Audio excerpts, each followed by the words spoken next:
Mateo capítulo 5, versículos 20 al 24. Amén. ¿Lo tenéis allí? ¿Tenéis allí la palabra? Porque os digo que si vuestra justicia no fuere mayor que de los escribas y fariseos, no entraréis en el reino de los cielos. Si os dais cuenta, todos nosotros tenemos una vara de medir. Y siempre nos comparamos con otros, con otras personas. A veces uno le dice a la gente, no, es que tú eres malo. No, pero hay otros que son peores. No, es que tú has pecado. Ya, pero es que hay otros que pecan más que yo. ¿Se han dado cuenta que siempre tenemos una vara de medir? Pero esa vara de medir siempre nos lleva a nosotros ¿a qué? A justificarnos, ¿no? Y a mantenernos. Y Jesús está apuntando aquí a una vara de medir. ¿Cuál es la vara de medir que Jesús está usando? La de los escribas y los fariseos. Y te aseguro que si te ponen al lado de un escriba y un fariseo, en cuanto al cumplimiento de las normas, de las leyes, cualquiera de nosotros quedaba como trapo de inmundicia. Quedaba pero malísimo, porque eran tipos que guardaban la ley a rajatabla. La ley a rajatabla. La cumplían ahí, pero la ley dice la ley y la cumplían. Y Jesús dice, te estás comparando con ellos. Pues bueno, tu justicia tiene que ser mayor que la de ellos. ¡Wow! Es fuerte, ¿no? Si estos tipos son buenos, tú tienes que ser mejor que ellos. Y cada vez que nosotros intentamos compararnos con alguien, Dios siempre nos va a decir, tú tienes que ser mejor que ellos. Ah, ya, pero es que los otros también dicen palabrotas. Tú tienes que ser mejor que ellos. Ya, pero es que ellos también pierden los estribos, pierden la compostura, pero tú tienes que ser mejor que ellos. Ya, pero es que ellos, no, tú tienes que ser mejor que ellos. Esa es una frase que tenemos nosotros que tener muy grabada en nuestro corazón. El deseo del Señor siempre es que nosotros seamos mejor que los demás. Que nuestros principios, que nuestros estilos de vida sean mejor que los demás. La semana pasada aprendíamos que Jesús escogió a 12 para que estuviesen con Él, ¿no? Y luego enviarles a predicar. Pero dentro de ese que estuviesen con Él, lo que Jesús quería era enseñarles a vivir un estilo de vida superior al que los demás. Todo el mundo se conforma muchas veces a ser como los demás, o ser mejorcito que los demás, pero Jesús habla de un nivel muy superior a los demás, lejos que los demás. Y tú y yo no estamos destinados a ser como los demás, no estamos diseñados para ser como los demás. Jesús no nos llamó y no nos apartó para ser como los demás. Él quiere que nosotros seamos mayor, como usa aquí la palabra, ¿no? Mayor que los demás, mayor que los escribas. Ahora Él comienza a decir algunas cosas. ¿De qué forma nosotros, o Él espera que nosotros vivamos de una forma mayor o mejor que los demás? Hoy día vamos a hablar de un aspecto. Oísteis que fue dicho a los antiguos, no matarás. Y cualquiera que matare será culpable de juicio. Pero yo os digo que cualquiera que se enoje contra su hermano, madre mía, será culpable de juicio. Si quiere subrayar la palabra se enoje, la puede subrayar, porque esa palabra la vamos a trabajar hoy día.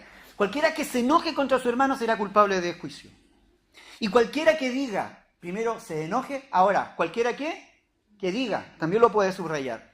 Necio a su hermano, será culpable ante el concilio. Y otra vez, y cualquiera que diga, aquí viene otra vez decir, ¿vale? Que diga, fatuo, quedará expuesto al infierno de fuego. Por tanto, si traes tu ofrenda al altar y allí te acuerdas que tu hermano tiene algo contra ti, deja allí tu ofrenda delante del altar y anda y reconcíliate primero con tu hermano y entonces ven y presenta tu ofrenda. Entonces ven y presenta tu ofrenda. Cuando yo meditaba en esta palabra, yo decía, madre mía, qué listón más alto y qué bonito cuando el Señor nos pide que vivamos a un nivel tan alto. ¿Por qué? Porque cuando Él nos pide que vivamos a cierto nivel es porque Él sabe que nosotros somos capaces de poder vivir a ese nivel. Gracias a que su Espíritu, gracias a que su presencia habita en nosotros, todo lo que Él nos pide es posible hacerlo. Me voy explicando y no, pero ¿cómo yo voy a perdonar al que me odia?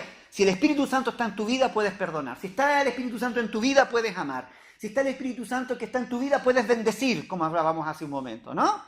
Podemos bendecir, podemos amar, podemos orar por nuestros enemigos, si está el Espíritu Santo en nuestra vida. Si no lo está, claro, es una tarea imposible de hacer en la carne y que solamente se puede lograr en el Espíritu. En primer lugar, aquí Jesús está poniendo el listón alto, como ya decía. ¿Y en qué aspecto quiere hacer? El control de lo que es el enojo, el control de las relaciones interpersonales, es un área en la cual nuestra vida también tiene que estar por sobre el nivel, ¿cierto?, de los demás. Jesús dice, ustedes escucharon el no matarás. Eso dice la ley de Moisés, ¿no? Y cualquier ley sanciona, no matarás. Y muchos de ellos se miraban al espejo y decían, yo nunca he matado a nadie. ¿Alguien aquí ha matado a alguien? Es difícil la pregunta, como que alguien me hubiera levantado la mano. hubiera dicho, vale. Según nosotros, del punto de vista, creo, ¿no? De aquí, no sé si hay algún asesino converso, creo que no. Si lo hay, no me lo cuente, por favor.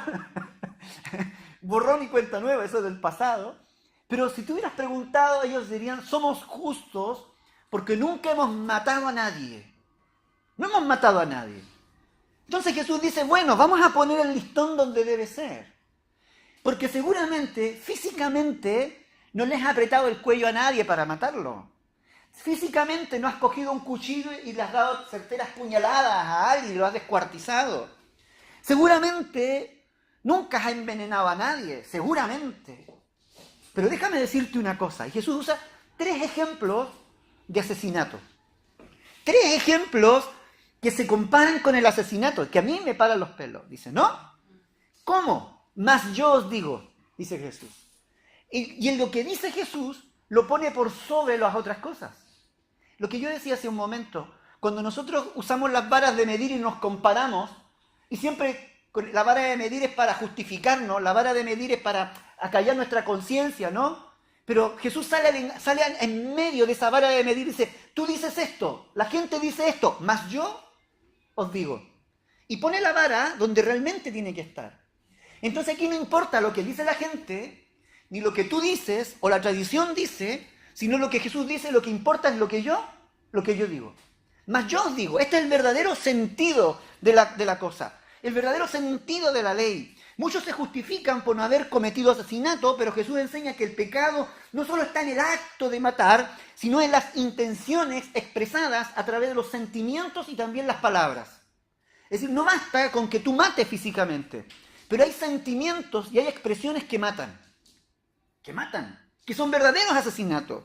Y Jesús dice, mas yo os digo que cualquiera que se enoje contra su hermano, madre mía, ya empezamos mal, que se enoje contra su hermano. Efesios 4:26, que más de alguna vez lo hemos leído, ¿no? ¿Me puedo enojar o no me puedo enojar? Esa es la típica palabra. ¿Qué pasa? Ya te enojaste. No eres hijo de Dios porque te enojaste. Mira, has pecado porque te has enojado. ¿Qué dice la palabra? Airaos, pero no pequéis. Y añade, no se ponga el sol sobre vuestro enojo. ¿Qué está hablando allí? ¿De qué tipo de enojo? ¿Qué tipo de ira dice aquí? El enojo se transforma en pecado cuando el sentimiento, ojo con esto, termina controlando nuestras emociones. Y no podemos superarlo con la puesta del sol. Es que ya lo tengo me he enfadado, me he perdido. El sentimiento de enojo es tan grande que me dura más de lo que tiene que durar. Y el sentimiento de enojo termina controlándome, ¿no? Más allá de lo que es normal. Es normal que algo me moleste, por supuesto. Pero cuando ese sentimiento va más allá, ojo, eso es pecado. Porque los sentimientos no pueden controlarnos a nosotros. El sentimiento de enojo no puede tomar dominio de nuestra vida. ¿Por qué? Luego lo vamos a ver el por qué. Porque el sentimiento del enojo te lleva a otras consecuencias. Cuando el sentimiento dura en el tiempo, se mantiene en el tiempo más de lo normal, nos lleva a actuar locamente muchas veces. Nos lleva a decir cosas hirientes, nos lleva a guardar amargura, nos lleva a guardar dolor, nos lleva a guardar rencor. Y por ende comenzamos a actuar con rechazo hacia la persona con la cual nos hemos enojado. ¿Se ha dado cuenta? Yo no sé si usted... yo voy a confesar mi pecado. Aquí, ante el Señor, ante la congregación, ¿no? Ante quienes nos van a ver, algunos nos ven en YouTube. Vamos a confesarlo. Yo alguna vez me he enojado. También me he enfadado. Pero yo me he dado cuenta que cuando el enojo me dura más de lo debido, a la persona con la que me he enojado, después ya no la puedo mirar a los ojos. Que a la persona con la que ya me he enojado, si dura más de lo debido, ya no le hablo de la misma manera. Ya no actúo de la misma manera. Ya no me relaciono de la misma manera. Y si pasan los días, si pasan las semanas, ya la distancia con la persona es cada vez más abismal. Eso ya es pecado, claro. Y esa amargura, he dado lugar a la amargura, he dado lugar al resentimiento, he dado lugar al rencor. Y eso lo que va provocando es distanciamiento. Entonces, cuando uno se enoja, ojo, hay un límite, hay una línea muy fina entre que eso pueda ser normal, y luego vamos a ver dónde está la línea, y cuando se transforma en pecado. No le quepa la duda que si eso dura más de lo que puede durar, es un pecado. El día que dejas de hablarle a tu esposa, dejas de hablarle a tus hijos, dejas de hablarle a tus amigos, eso ya es pecado. Estás cayendo en pecado. Estás viéndote y estás dando lugar al diablo. Luego eso lo añade también el mismo libro de Efesios. Dice, no deis lugar al diablo. El enojarse, aquí cuando Jesús habla de que cualquiera que se enoja contra su hermano, también está refiriéndose al que se enoja locamente y sin motivo. ¿Se ha dado cuenta que hay gente que se enoja por cualquier tontería? Bueno, hay algunos que parece que se nacieron enojados. Y en la mañana se lavan la cara con limón, parece, ¿no? O vinagre, así, con la cara, vinagre. Eso ya están ahí, pero se enojan locamente y por cualquier cosa. Eso es pecado. Cada vez que te enojas locamente y sin motivo, es pecado. Sin motivo. Porque puede haber un motivo, ¿no? Que me enfade por algo, puntual. Pero sin motivo, eso ya es pecado. El enojarse locamente y sin motivo es un pecado. Aquel que se enoja con rapidez, sin controlar sus emociones. ¿Ves que me has hecho enojar? Yo no te he hecho enojar, tú te has enojado. Y siempre le echa la culpa al otro, ¿no? Es que los niños, es que tú, es que la niña. No, tú te enojas porque te enojas, porque tienes un problema de carácter, porque tienes un problema de emoción, porque tienes un problema que no sabes controlar. ¿No? Pero no me culpa a los demás, porque yo conozco a otros que por mucho que los provoques, nunca pierden su compostura. Se mantienen allí. Entonces Jesús está hablando, ojo, que cualquiera que se enoje contra su hermano, ojo con eso, también se refiere, ese enojo, cualquiera que se enoje, también se refiere a la amargura creciente en contra de alguien. ¿Sabes? Muchas veces el enojo, ese enojo inexplicable, ¿y qué le pasa? No sé, esas frases son frases que decimos nosotros. ¿Y qué le pasa? De pronto se enoja. Pero si no era así. Le cuento un secreto. Es que llevaba tiempo ya guardando cositas en el corazón. Entonces ese enojo es simplemente la explosión de todo lo que venía guardando hace mucho tiempo. Un día que se mordió la lengua, un día que se sintió ofendido, se mordió la lengua porque no quiso decirlo, no lo sacó para afuera y se lo guardó, a eso me refiero. Otro día que tuvo algún encuentro y no lo solucionó. Pasó otro día y pasaron cosas que de pronto ¡pum!, explotó. Se enojó, ¿no? Contigo, perdió los estribos. Bueno, no es que se haya enojado ahí, es que ya venía enojado hace un tiempo y simplemente ahora explotó. Simplemente fue el cúmulo de cosas. Eso es pecado. Porque tú no puedes guardar tanto tiempo y guardando como que lo voy guardando y ya lo explotaré, y después ¡pum! Eso es pecado. Explotar sin motivo, no. Siempre hay un motivo por el cual se explota. Entonces, ¿a qué se refiere? A una amargura muchas veces creciente que va en contra de alguien. Y aquí he dicho la otra palabra clave para entender a qué enojo se refiere Jesús. No cuando tú te enojas con una situación, sino que te enojas y te vuelves en contra de alguien. Y te opones a alguien y comienzas a constituir a ese alguien con el tiempo en tu enemigo. Antes ya dijimos lo que era el adversario, el enemigo, ¿no? Es una emoción peligrosa, muchas veces que puede llevar a la pérdida del dominio propio de la persona y puede conducir hasta la violencia, ¿no? Al daño emocional, a una tensión mental creciente y a otros resultados destructivos para nuestra vida. Entonces Jesús está diciendo, ojo, cualquiera que se enoja, porque está diciendo cualquiera que se enoja, hay un motivo por el cual se enoja, y ese motivo, el cual lo lleva a enojarse y volcarse en contra de la persona, es pecado. Eso es lo que hay que trabajar. Jesús aquí está apuntando al área de los sentimientos. Si se da cuenta, aquí no está hablando del matar como acción, está hablando de los sentimientos que se van anidando y que algún día pueden llevar también al asesinato, en este caso, cuando está hablando de este tema, ¿no? A los sentimientos que de alguna forma u otra luego se comienzan a expresar, a esos sentimientos, ¿no?, que por otro lado no agradan y que van en contra del Espíritu de Cristo. Yo no veo a un Jesús refunfuñando, yo no veo a un Jesús saltando a la primera, que apenas los discípulos decían algo, él ya estaba encima de ellos, criticándolos, regañándolos, maltratándolos verbalmente, menospreciándolos. No, yo veo por el contrario, que el Espíritu Santo siempre es un espíritu de mansedumbre, un espíritu de templanza, es el espíritu amoroso del Señor. Entonces, ese sentimiento de enojo que acabo de describir, es un sentimiento que va en contra de la ley del amor que el Señor quiere enseñarnos. Nadie que ama realmente, y especialmente ama con el amor de Dios, se enoja de esa manera. Se enoja de esa manera. Nadie que ama guarda rencor. Nadie que ama va guardando resentimiento en su corazón contra aquella persona que ama. Nadie que ama se deja controlar por las emociones y pierde la cabeza por las malas emociones. No, nadie que ama lo hace. Por el contrario, el que ama es una persona que siempre va a intentar ayudar, que va a intentar consolar, va a intentar aceptar a la persona que ama, ¿no? Por lo que hace. Marcos 3:5, mire este texto. Jesús es nuestro modelo. Marcos 3:5. Entonces, mirándolos alrededor, está hablando de Jesús. ¿Qué hizo Jesús? Se enojó. ¿Jesús se enojó? ¿Jesús se enoja? Se enoja.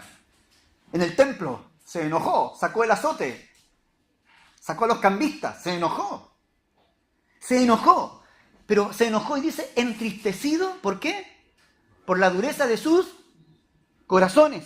Y luego le dice al hombre de la mano seca, extiende tu mano, y él la extendió y la mano le fue restaurada, ¿no?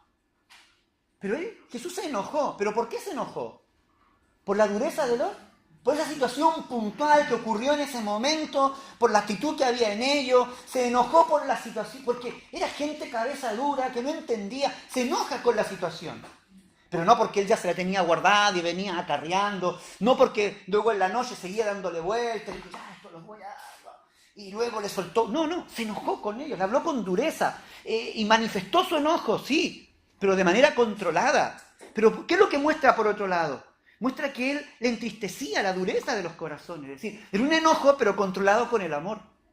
Ah, ¿yo me puedo enojar con mi hijo? Claro, pero controlado por él, por el amor. No por la venganza, no por el amor propio, ¿no? El que me ha herido.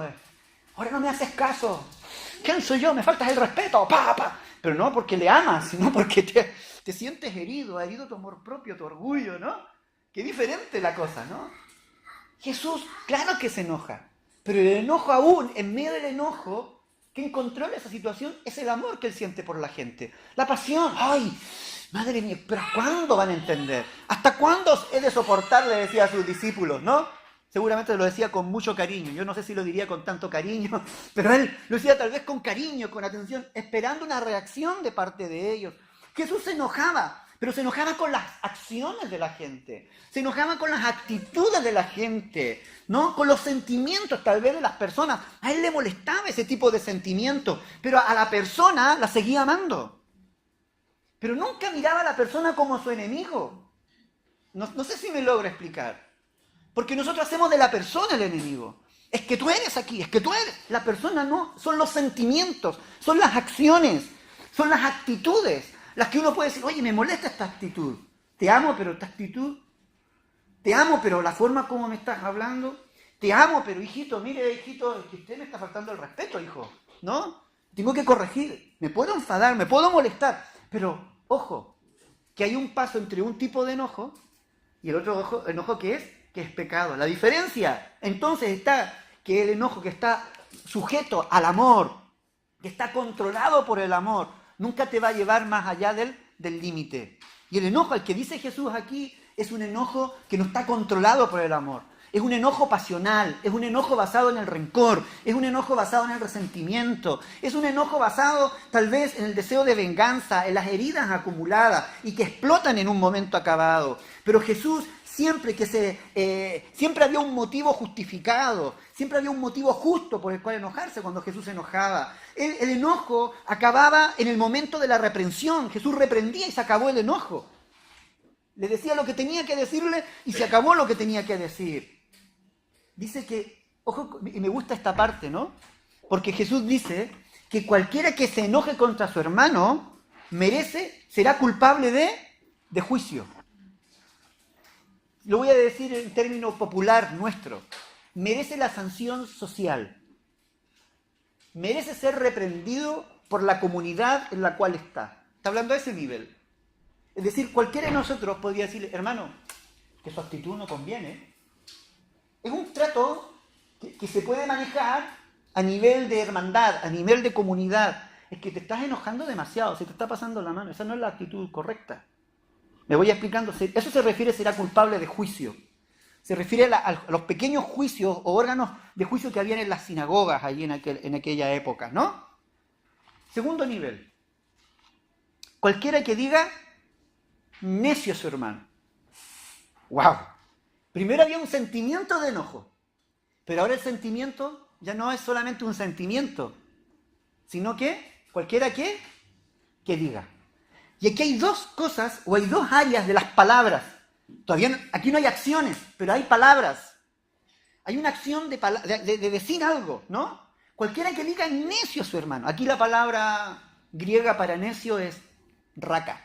Rara la palabra, raka. Y de hecho hay unas versiones antiguas de la Reina Valera que en vez de necio, cualquiera que diga raka a su hermano. Entonces, como era una palabra poco clara, la han cambiado por necio.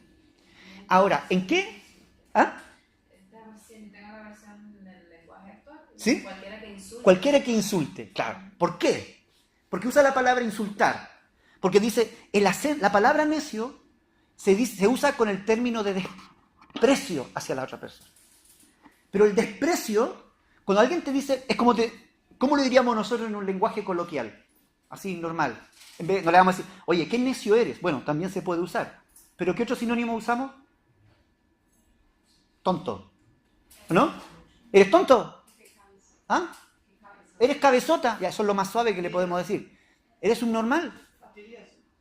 Fastidioso, pero no, ahí no hablamos de... En la palabra necio te está apuntando a tu área cognitiva. ¿Vale? Me voy explicando. Está diciendo, te falta, te está fallando. ¿Eres tonto o te haces? ¿Han usado ustedes esa frase? A mí me la usaban mucho, por eso yo soy medio tonto ahora. Menos mal que no soy tonto entero, dijo mi padre, soy medio tonto. ¿Tú eres tonto? ¿Tú eres necio? ¿No me entiendes? ¿No te das cuenta? ¿No te esa actitud? ¿Qué actitud es? Una actitud de desprecio. Por eso es que es un insulto, pero un insulto a la inteligencia, un insulto a la capacidad de la persona de pensar, de reaccionar, y la está despreciando. El objetivo aquí, con la palabra necio, entonces, es llamar a una persona, al llamarla necia, era llamarla idiota, sin sentido, un tonto imbécil. Eres un tonto imbécil. ¿Ah? Tienes la cabeza hueca. ¿Qué tienes ahí adentro de esa cabeza? No tienes nada. Qué bonito cuando le decimos al niño, ¿qué tienes dentro de esa cabeza, niño? Y él te queda mirando y... Es un desprecio por el prójimo. Lo que busca esa palabra es despreciarle, al considerarlo inferior. Mira ahora lo que vamos.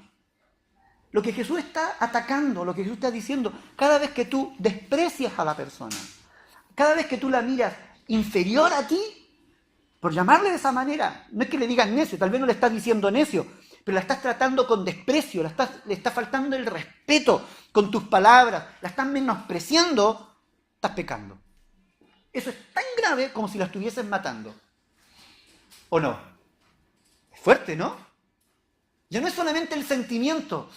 Es que este será tonto. Lo estoy pensando, ¿no? Pero ahora ya no solamente lo pienso, lo digo. ¿Tú eres tonto? ¿O eres tonta? El tema, a veces uno dice, oye, claro, es que mi amigo, ya, pero es que a veces esto se da a nivel familiar. A la esposa, al esposo, a los hijos. Eso ocurre. Eso ocurre. No me van a decir que no, porque yo hago una encuesta aquí y le aseguro que los niños que no mienten me van a decir la verdad. Mi papá, mi mamá me dice, o mi papá, mi mamá le dice, se tratan aquí. Me van a contar. Eso, ante los ojos de Dios, es dañino, es malísimo, es asesinato, es homicidio. Es tan peor como matar. Perdóname. El desprecio por el prójimo, el considerarlo inferior. Hoy vivimos en una sociedad donde te consideran inferior por tu nacionalidad, por tu casta social. Si eres catalán, no eres catalán. Si eres vasco, no eres vasco. Si eres español, si eres latino, no eres latino. Si no, es que yo soy venezolano, no soy venezolano. Soy chileno, no soy chileno. Y los que llegan aquí son de menos. Hay un desprecio a veces. A ver, eso ocurre en la calle, ¿no? Te miran por encima del hombro porque tienen más nivel académico o no tienen menor nivel académico. Tienen más educación o no tienen menos educación. Porque ¿en qué trabajas tú? No, yo trabajo sirviendo mesa. Y tú no, yo soy gerente. Entonces yo soy... El desprecio, el elitismo, la clasificación, el clasismo que se vive muchas veces, el color de piel, la posición económica, la ocupación laboral que desarrolla, etc. Muchas de esas cosas se dan para que la gente desprecie también a los demás. Considerarla estúpida, tonta, necia a la persona. Es un desprecio a la capacidad de la persona. ¿Sabe por qué? Porque esto es tan grave. Porque de alguna forma u otra estás asesinando, mire lo que voy a decir, estás asesinando su capacidad intelectual y emocional a través de tus palabras. Autoestima. El autoestima. Cuando tú al niño, a la niña o a las personas adultas inclusive, a ver, mirémonos a la cara, yo tengo más de 40 años, no voy a decir cuánto, pero tengo poquito más de 40. Bueno, 48, voy a cumplir en noviembre, el 13 de noviembre, me gustan las tartas, cierro el paréntesis. Vamos a decir entre nosotros, cuando alguien viene y nos dice, oye, tú eres... Y nos empieza, oye, ¿eso te afecta o no afecta? ¿Te crea inseguridad o no te crea inseguridad? Algunos dicen, no, a mí no me crea. No, al final, tanto que te van repitiendo y te hacen sentir y te crean el ambiente, al final afecta. Va matando tu capacidad, va matando tu autoestima, va matando el autovaler, va matando todo el potencial. Se dice, por ahí leí yo hoy en la mañana, un rabino, ¿no? Que venía después de su gran estudio bíblico, había salido, no sé si de la sinagoga o de algún lugar, había estudiado y venía por el camino y se encuentra con un hombre de una aldea y le dice, oye, feo, le dice, y en tu aldea todos son tan feos como tú, le dice. Y él lo queda mirando y le dice, bueno, yo no sé si serán todos tan feos, pero pregúntale a mi creador que me creó a su imagen y semejanza.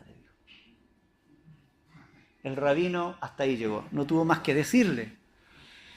Pregúntale a mi creador que me creó a su imagen y semejanza. ¿Te das cuenta por qué también es pecado? Porque cada vez que tú desprecias a alguien o tratamos de necio a alguien, estamos tratando de necio a alguien que fue creado, ¿a quién? A imagen y semejanza de Dios. El diablo busca de alguna manera u otra destruir todo vestigio de imagen y semejanza de Dios en nosotros. De alguna forma u otra. Todo lo que es la ideología de género, todo lo que son muchos de estos manifiestos humanistas que resaltan el hombre, que entre comillas quieren resaltar las capacidades del hombre y los derechos del hombre, lo único que están buscando es querer matar, de hacer desaparecer la imagen de Dios en el hombre. Entonces cada vez que tú lanzas palabras de ese tipo, de ese calibre, para empezar no es un vocabulario que va a brotar del Espíritu Santo, es un vocabulario que brota de las tinieblas. Dice Santiago que la lengua, que es... no muy difícil de domar, tiene una conexión directa con el infierno, dice.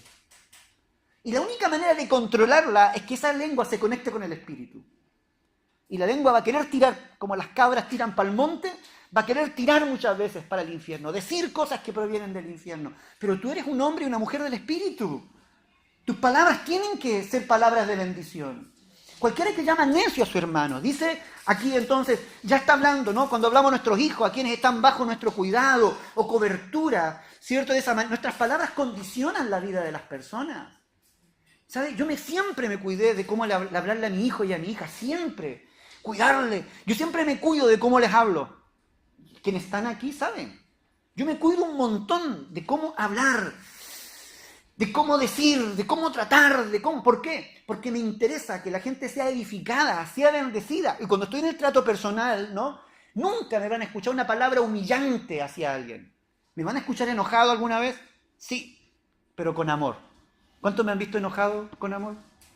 Amén. Bien. Es que bueno cuando lo recuerdo. Pero ha sido con amor, ¿no? Te he corregido, te he enseñado, te he dicho, mira, te has pasado 4 pueblos, te lo he dicho, ¿no? Porque el problema es tuyo, no es mío, el problema es tuyo. Y te he dicho las cosas, pero con amor. Pero de la misma manera las palabras nunca te dicen, eres un tanta aquí, para acá, estás podrido. No. para edificarte. Porque está la imagen de Dios en tu vida. Como pastor, tengo que hacerlo como esposo hacia mi mujer. Igual la honro, la bendigo. No, yo sé que hay cosas que están de más porque saltan a la vista. Es guapa, inteligente y todo, salta a la vista. Pero me gusta decírselo de vez en cuando también. Bueno, más seguido que de vez en cuando. Cuando hablamos, ¿no? Así pues, este mandamiento es quebrantado por los sentimientos y mucho más por las palabras, hermanos. Cuando decimos las palabras, el mandamiento ese no matará está siendo quebrantado. El sentimiento de odio que muchas veces brota, desde el más simple hasta el más envenenado, que suele arrojarse hacia nuestro prójimo por nuestros labios. Tenemos que medir nuestras palabras. Ante Dios, esto merece ser sancionado. Dice, culpable, dice, es ante él concilio, dice. Ahí ya se refiere al Sanedrín. El otro era juzgado a nivel de la comunidad. Cualquiera era, oye, no, pues hermano, usted, mire, ¿cómo se va a enojar? Pero cuando ya trataban de necio, eso era un tema legal que tenían que tratarlo los jueces. Vamos a decirlo a nivel religioso, pero también a nivel humano, tenían que ser juzgados, tratados como un tema legal ya, ¿no? Como que realmente, oye, eso no lo veo en nuestros tiempos, ¿no? Pero para Jesús era un, ¿cómo se llama? Punible, ¿está bien? ¿Estoy usando bien la palabra? Era un pecado o era una falta punible que tenía que ser sancionada de alguna forma. Era grave. Tercero. ¿Qué dice Jesús en el tercero? Cualquiera que diga fatuo. No, y aquí ya la hemos liado. Cualquiera que le diga fatuo a su hermano. Cualquiera que le diga fatuo a su hermano, ¿no? Que será expuesto al infierno de fuego. Cualquiera que le diga fatuo. La palabra fatuo acá indica ya un desprecio hacia el carácter moral de la persona, antes era hacia el carácter intelectual, ¿vale? Ahora lo que se busca es despreciar a la persona moralmente con el fin de desprestigiarla, desprestigiar el buen nombre de la persona. Hablar mal de la persona. Nosotros lo diríamos el cotilleo, la puñalada por la espalda, el desprestigiarlo. Sí, no, es así, pero si tú supieras lo que hizo, si tú supieras la vida que él lleva, si tú supieras esto otro. Llamarle fatuo era llamar a una persona vacía. La palabra fatuo viene eso, de vacía, y que es tan vacío que merece ser excomulgado. Lo que busca es sacarlo del camino. Esto podríamos hacerlo de manera gráfica como cuando alguien quiere escalar en el trabajo y para escalar tiene que sacarse a alguien del camino y para eso lo calumnia, saca toda la artillería y provecho, ¿no? Para sacarlo. Eso sería tratar de fatuo a la persona. Buscar el mal de la otra persona. De tal manera de desprestigiarlo y yo ganarme el prestigio. Y yo ocupar la posición. Tal vez eso tú no lo harías en el trabajo. Pero ¿cuántas veces nosotros decimos, a veces por problemas de autoestima, ¿no? Desprestigiamos a otro para nosotros... Ah, sí, es bueno. No, pero no es tan bueno, ¿eh? Porque yo necesito mostrarme como bueno, ¿no? No, ¿sabe? No, pero no sabe tanto. Yo, con toda humildad, pero yo sé más. Con toda humildad. Con toda humildad, pero yo soy mejor. Con toda humildad. Esa palabra, toda humildad, a mí siempre, perdóneme, pero a mí siempre me manifiesta una falta de humildad. Cuando alguien utiliza, pero con toda humildad, a mí como que me deja entrever una falta de humildad. Una querer decir algo que lo quiere decir entre líneas. La palabra fatuo, entonces, indica desprecio. Lo que busca es destruir el buen nombre de la persona. ¿Sabe? Una de las cosas que uno aprende o que uno se va dando cuenta de cómo Dios nos enseña principios totalmente contrarios a lo que el mundo y lo que la carne nos va diciendo, ¿no? Cómo Dios nos enseña no hablar mal. ¿Qué es lo que dijo Jesús? A los que os maldicen, bendecir. ¿Y qué es lo que es bendecir? Decir bien, hablar bien. Habla bien, habla bien, habla bien de Daniel, habla bien de Ernestina, habla bien de Alejandra, habla bien de tu esposa, habla bien de tu esposo, habla bien de tus hijos. No digas que es. Habla bien. Porque en la medida que hablamos bien, Eso también se va cumpliendo en la vida, ¿no? Porque lo queramos o no, y es un rol profético que tenemos los padres, ¿no? Cuando hablamos sobre nuestros hijos, bien, esas palabras de bien se van a ir cumpliendo también sobre ellos. Así como cuando hablamos mal, ¿no? Vamos hiriendo y vamos matando su autoestima. Cuando hablamos bien, ¿cierto? Y los honramos, también no los vamos a decir que son lo perfecto porque no lo son, pero hablamos bien, potenciamos también todo lo que hay en cada uno de nosotros. El tema es que aquí dice que el que llama fatuo y el que desprestigia, el que deshonra, el que destruye el buen nombre de alguien, dice que será culpable, ¿no? Será expuesto ¿a qué cosa? Al infierno de fuego. Hay una palabra que aquí en el original no es infierno de fuego, sino que es el Gema, que tiene que ver con un valle o que tiene que ver con el lugar donde afuera de Jerusalén se quemaban. Es toda una historia, pero yo se lo resumo. Donde se quemaban todos los desperdicios de la ciudad. Entonces allí siempre había humo, y hay varios, yo esto lo digo porque hay varios comentaristas que concuerdan con esto, evangélicos, ¿no? Cristianos, que había humo, ¿y por qué? Porque ahí se quemaba toda la basura. Entonces había un fuego continuo. Entonces, ¿qué es lo que está diciendo él? Mira, tú, que quieres en alguna manera u otra, y tratas de fatuo, es decir, lo estás excomulgando, lo estás echando y lo estás desprestigiando, tú vas a ser echado de la ciudad. Tú vas a ser echado, tú vas a ser sacado. ¿Vale? Tú que lo estás tratando a él de basura, tú vas a ser tratado como basura. Fuerte, ¿no? Bueno, de todas maneras, todo esto es una analogía del infierno también, es decir, al fin y al cabo la paga del pecado es muerte y la muerte en el infierno eterno. Pero de alguna manera esto lo grafica muy bien. Porque el Gema o la idea del infierno que nosotros tenemos es una idea tomada de allí también. Una figura tomada de allí. Donde los escombros, donde la basura ardía, ¿no? Y habían gusanos de por medio también por la descomposición. ¿Sabes? Tú y yo, cada vez que nos comportamos tratando de necio, tratando de fatuo, cada vez que nosotros actuamos de mala manera, Dios nos dice, tú te mereces el lugar que estás deseando para los demás. Tú eres el que te mereces ser excomulgado. Tú eres el que te mereces arder como basura. Tú estás comportándote como basura. Fuerte, ¿no? Tú eres el que lo mereces. Así que cuídate. Termino con lo que dice los versículos siguientes, del 23 al 24. Por tanto, dice, por lo anteriormente dicho, ojo con esto, si traes tu ofrenda al altar, y desde hoy en adelante esta va a ser ley en esta congregación. ¿Me escuchó? Yo no voy a andar preguntando, este va a ser un problema entre tú y Dios. ¿Cuál va a ser la ley? Ahora lo vas a entender. Por tanto, si traes tu ofrenda al altar y allí te acuerdas de que tu hermano tiene algo contra ti, ajá. Y si él tiene algo contra ti, de lo cual realmente tiene razón, me voy explicando, no es que, porque hay algunos que se levantaron ese día y le pareció, no, algo concreto y que tú sabes que el hermano, y aquí en vez de hermanos vamos a decir esposo, esposa, hijo, hermanos de la congregación, vamos a incluirlo, ¿no? Los que nos rodean, ¿tiene algo contra ti? ¿Qué es lo que tienes que hacer? Y te acuerdas que tiene contra ti, deja allí tu ofrenda delante del altar y anda y reconcíliate primero con tu hermano, entonces ven y presenta tu ofrenda. Oye, fuerte.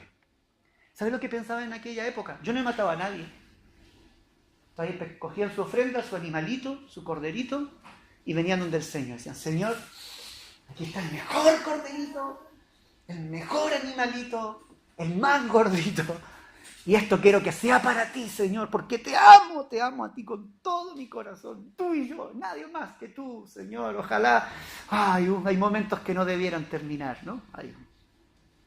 Dios miraba desde el cielo y decía, ya, el corderito no me importa, pero hay alguien a quien tú has tratado de fatuo, hay alguien que tú has tratado de necio, hay alguien con el cual te has enojado y has perdido el control, hay alguien con el que no estás en comunión.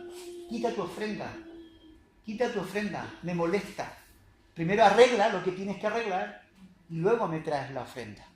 No, que te presento la ofrenda y después lo arreglo. No pierdas animales, porque no sirven de nada. Estás quemando carne por quemar, porque yo no te voy a escuchar, no lo voy a recibir. Anda y arregla con tu hermano y luego te presento.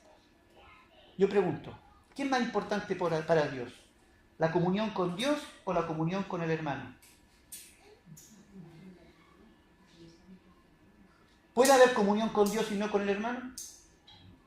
Tiene que haber comunión con el hermano para que haya comunión con Dios. ¿Van notando la diferencia? Eso es lo que me está enseñando aquí. ¿Quieres tener comunión conmigo? Ten comunión con tu hermano. ¿Sabes? Cada vez que yo me paro aquí, a lo largo de... Esto yo lo aprendí hace unos años atrás. Tampoco toda la vida lo aprendí cuando... Con Sara a veces nos enfadábamos y yo tenía que predicar. Yo estaba aquí adelante y mi mujer ahí. Y yo no me había arreglado y ella me miraba con sus ojitos tiernos de amor. Y yo decía, madre. Terminaba de predicar y venía me metió la pata, Sara. No, lo tenemos que arreglar. Después ya entendí que tenía que ser al revés. Que para que mi predicación fuese de bendición, yo primero tenía que arreglarlo y luego predicar, ¿no? Una cosa nos llevaba a la otra. ¿Amén o no amén? Amén. No, si yo no soy perfecto como algunos piensan, ni lo pretendo yo manifestarme, ¿no? Yo he metido la pata, he hecho cosas que no... En los órdenes, ¿no? Porque uno dice, no, que la obra del Señor, que mi Dios, que me ama, que aquí, que... No. Primero tu mujer, luego tu hija, tus hijos. ¿Qué han visto tus hijos en ti esta semana? ¿Cómo te han visto tu conducta? ¿Te pueden escuchar? ¿Te pueden valorar? ¿Te pueden admirar? ¿Cómo ha sido tu actitud? Y eso es lo que Dios espera. Y nosotros con mis manos levantadas hacia el cielo, sí, las levantas hacia el cielo y el niño dice, mi papá, mi mamá es un hipócrita porque aquí levanta las manos y en la casa me levanta la mano, ¿no? Me levanta la voz, me ofende, me hiere. Y Dios quiere lo otro, lo opuesto. Entonces yo digo, esta es la ley que vamos a aplicar esta. No me des ofrenda, no traigas tu diezmo, no traigas nada si no estás a cuenta en tu casa, si no estás a cuenta en tu familia, si no estás a cuenta. Porque eso, lejos de ser bendición, va a ser maldición. De verdad. Y yo te voy a estar aceptando algo, te voy a estar aceptando algo que te estás engañando. Oh, el hermano está bien. No, estás mal. Estás mal. Aprende a hablar diferente, controla tus emociones, controla tu enojo, controla tu carácter. El carácter de Cristo. No seremos superior al Maestro, pero tenemos que ser como Él. Controla el carácter, tus palabras, lo que dices. No trates de necio, no hagas sentir despreciado a otros, valóralo, que se sientan importantes cuando están al lado tuyo, que se sientan valorados, que se sientan amados, que se sientan respetados, que sientan que son lo más valioso, lo más importante que tienes allí, que se sientan dignificados porque han sido creados a imagen y semejanza de Dios, ¿no? Y la imagen de Dios está en sus vidas. Y además son parte tuya también. Lo hablo a nivel familiar y lo hablo a nivel congregacional. En todas las áreas de nuestra vida. A nivel también laboral inclusive. En todas las áreas de nuestra vida. Es donde nosotros tenemos que comportarnos y estar a la altura de lo que el Señor quiere para nuestras vidas.